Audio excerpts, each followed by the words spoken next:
Hello, greetings and welcome to another WildStar video here on Fluffy Gaming, and we want to discuss now a UI theme about WildStar.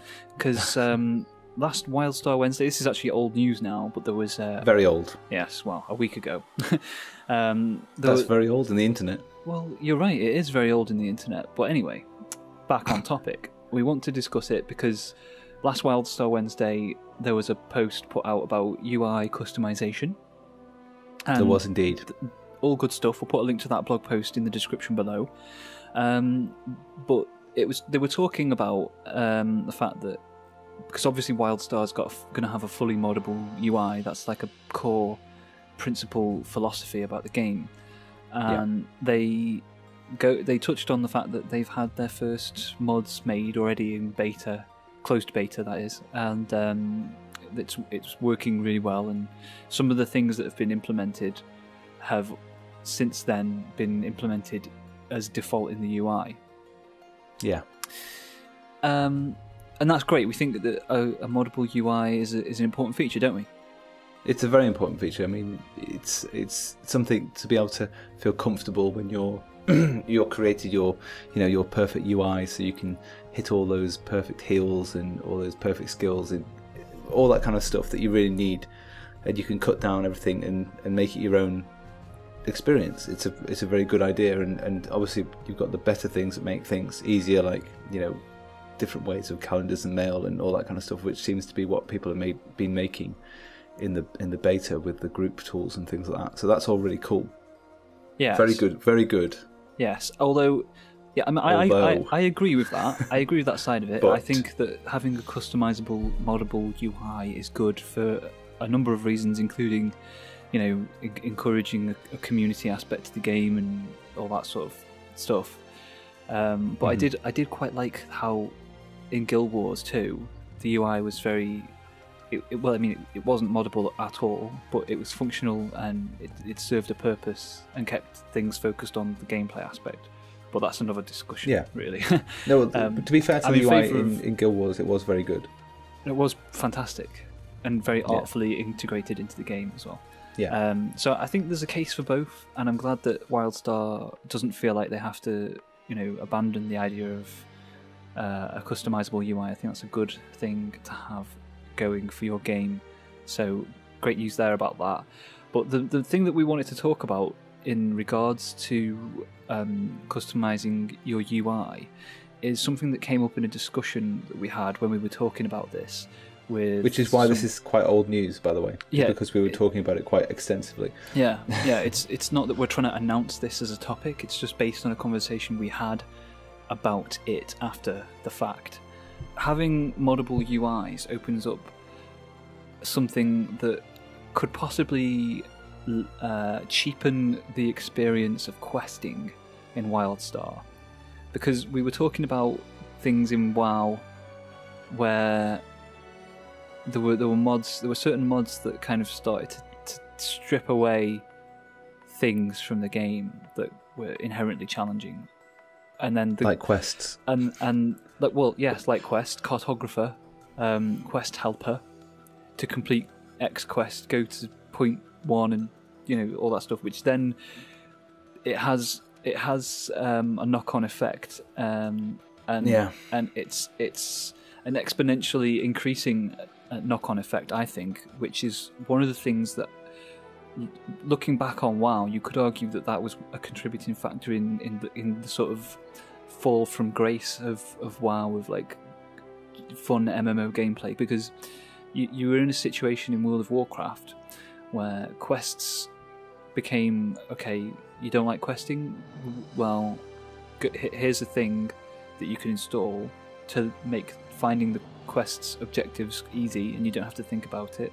And that's all fine and good, but then when that becomes like a widespread thing, the WoW people, the WoW devs, made basically the ultimate version of that baked into the default version of the game. Yeah. So that you literally didn't even have to get the mod. So that then becomes the developers have to make content that is a step ahead of that, and it pushes things in a way into a slightly watered down, cheapened experience. And there were similar things that happened along those lines in other respects. Like, for instance, raid bosses, boss mods. Everyone had to have a boss mod installed. Or what was it called? There was different ones. There was. I always remember. Well, I mean, I can't actually even remember the name now. No, I can't remember what it's called. But there was one that everyone had to have at one point in every guild, and the name escapes me now. But it was like you had to have that, and then there was other versions that you could get later on that were more sophisticated with more and more timers, and basically it just shouted when something was going to happen. Yeah. So when you get to a position where everyone in the game has to have that mod, then it kind of takes away the experience of the game. The design of the game is based then around the fact that everyone has that mod. Yeah, exactly. So our concern is, will a moddable UI have a similar effect in WildStar, or will they restrain it somehow? Yeah. How far will the devs manage to take it, and will they take it to the point where they'll cheapen their content? There's a fine line to be walked, isn't there? Yeah, because we all want to be able to mod the UI, definitely, and we all want to be able to have these cool, useful mods and plugins that we can take into the UI which make the game better and more organised.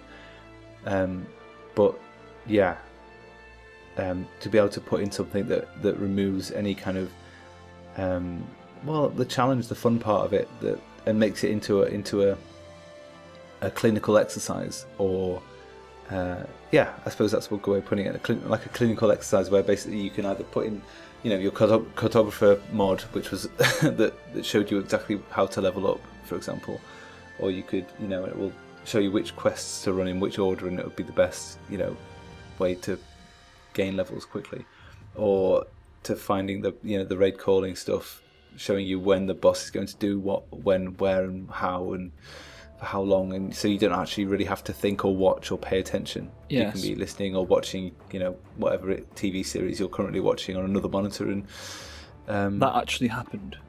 Yeah, it does. It happens, and it happens quite a lot. And it's. I don't mind people doing that if they want to do it, but it's just a bit sad, isn't it? I mean, you're there for the fun of the game, and if you're not interested in the game, then why are you playing it? Yeah, exactly. If you're just going to let it play itself, there's no point. Then it seems a bit weird. Yeah. It's basically one step short of botting, isn't it? Really. Yeah. Because you're literally letting everything that can be controlled by the PC, computer, whatever. Well, it comes back to that whole topic of people who argue that, well, I buy gold for my MMO characters because I don't have time to play as much, so I still want to have the items. But then it's kind of like, well, yeah, but you're like skipping the play the game part to get to the reward part of playing the game, which is weird. Which is kind of like that's the point of a game. It's not like a film that you watch and it does the story. I don't understand what you don't gain anything from that. Really. What would people want from those items if they hadn't experienced what it was to get those items? The point of getting the items was in raiding, at least, was always the struggle to get that item to then take you on to the next challenge, and the fun was in the actual challenge, wasn't it? Yeah, like all your sets and things. Loot was. It wasn't something that enabled access to more challenges. It wasn't. I mean, it was nice to get because it made your character more powerful, but that power was always then negated by the incremental increase of, the increase of challenge in the dungeons. So yeah, it's just weird that people would want to think that weird, buying that with gold would amazingly give that sense of achievement. Yeah, but anyway, that's a tangent. We were talking about UI modding and difficulty, and so we just wanted to raise this question for our viewers who've been tuning into our WildStar videos, which thank you, by the way, for that. We love the comments and feedback that we've been getting, so keep those up and let us know, what do you think about UI customizability and the difficulty reduction possibly implemented by that? Possibly.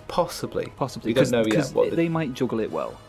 Yeah, they could. So, yes, let us know your thoughts on the topic. And as always, we will see you again next time. Goodbye.